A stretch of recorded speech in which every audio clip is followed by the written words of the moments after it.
जय श्री कृष्णा दोस्तों, आप सभी का हमारे YouTube चैनल पे एक बार फिर से तहे दिल से स्वागत करती हूँ।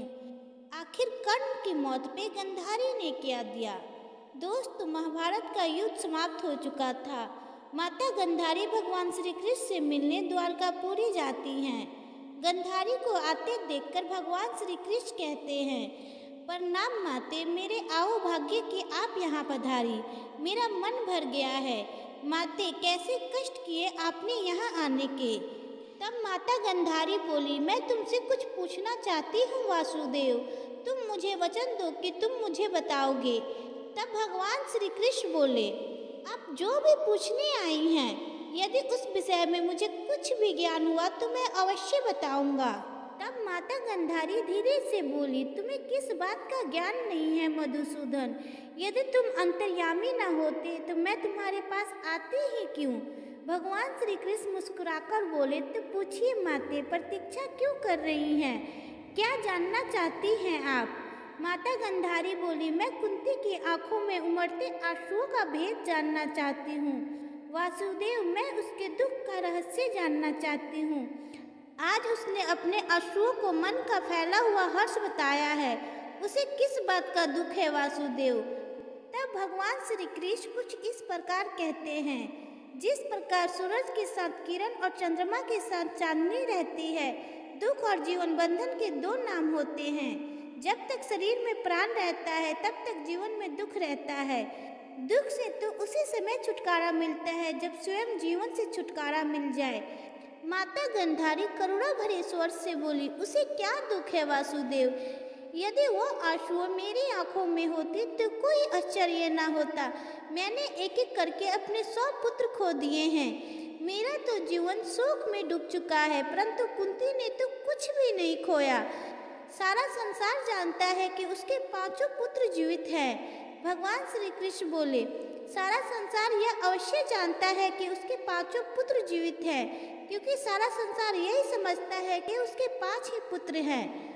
किंतु जो संसार समझता है, क्या केवल वही सत्य होता है माते? तब माता गंधारी कहती है, तो सत्य भी तो वही है मधुसूदन। तब भगवान श्री कृष्ण बोले, नहीं माते, संसार उस सत्य को नहीं देख पाता है।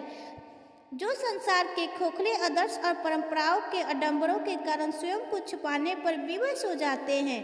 माता गंधारी कहती है, तुम क्या कह रहे हो वासुदेव?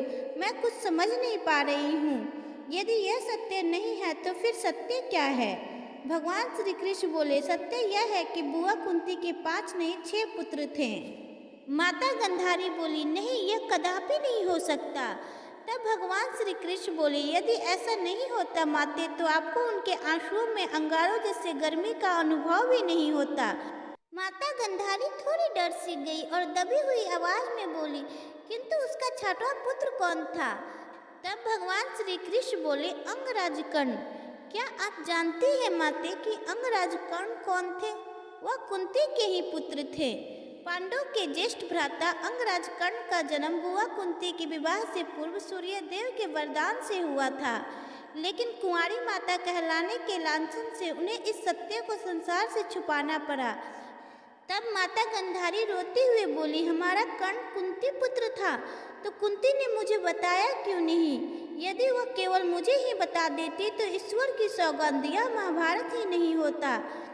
तब भगवान श्री कृष्ण थोड़े गंभीर स्वर में बोले, लोग इस शब्द यदि का प्रयोग बड़ी निडरता से करते हैं माते।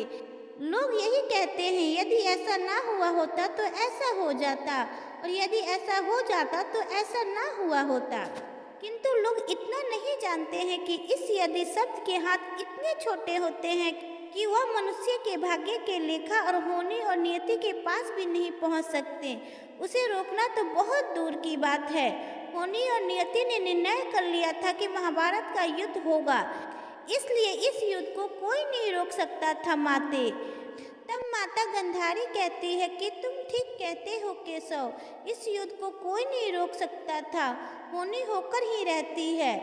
भगवान श्री कृष्ण आगे कहते हैं, माते, सुख दुख सर्दी और गर्मी की तरह ही है। सुख दुख का आना सर्दी गर्मी के आने जाने जैसा ही है, इसलिए इन्हें सहन करना सीखना चाहिए। जिसने गलत इच्छाओं और लालच का त्याग कर दिया है, सिर्फ उसे ही शांति मिल सकती है। इस सृष्टि में कोई भी इच्छा से मुक्त नहीं हो सकता, लेकिन बुरी इच्छाओं को छोड़ जरूर सकता है। मेरे कहने का अर्थ इतना है माते कि हमारे जीवन में सुख दुख आते रहते हैं, उनके विषय में परेशान नहीं होना चाहिए। अगर दुख है तो उसे सहन करना सीखना चाहिए, क्योंकि आज दुख है तो कल सुख भी आएगा। यह कर्म इसी प्रकार चलता रहता है। आप केवल निस्वार्थ भाव से काम कीजिए, वही आपके हाथों में है। तो दोस्तों, आखिर गांधारी ने कर्ण को क्या दिया, आइए जानते हैं। गांधारी शक्तिशाली कर्ण का वर्णन करती है कि जो एक महान योद्धा था, जो युद्ध में धड़कते आग की तरह था, लेकिन अब अर्जुन द्वारा मारा गया। अर्जुन से पराजित होने के बाद उसका शरीर खून से लथपथ जमीन पर पड़ा था।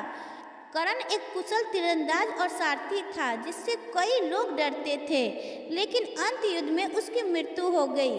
उसकी पत्नी और माँ उसकी मृत्यु पर विलाप करती हैं, अपने गिरे हुए नायक को देखने में असमर्थ हैं। गांधारी कर्ण के खोने का शोक मनाती है और कुंती दुर्योधन की मित्रता को प्रणाम करती है और कहती है, पुत्र कर्ण, तुम्हारे बलिदान और शौर्य को दुनिया हमेशा याद रखेगी। तो दोस्तों, इस कहानी से यह सीखने को मिलती है कि हमें अपने जीवन सुख दुख की चिंता करने की बजाय निरंतर काम करना चाहिए। तो दोस्तों, वीडियो आपको कैसी लगी कृपया करके कमेंट बॉक्स में ज़रूर बताइएगा, और वीडियो को अंत तक देखने के लिए आप सभी को दिल से धन्यवाद।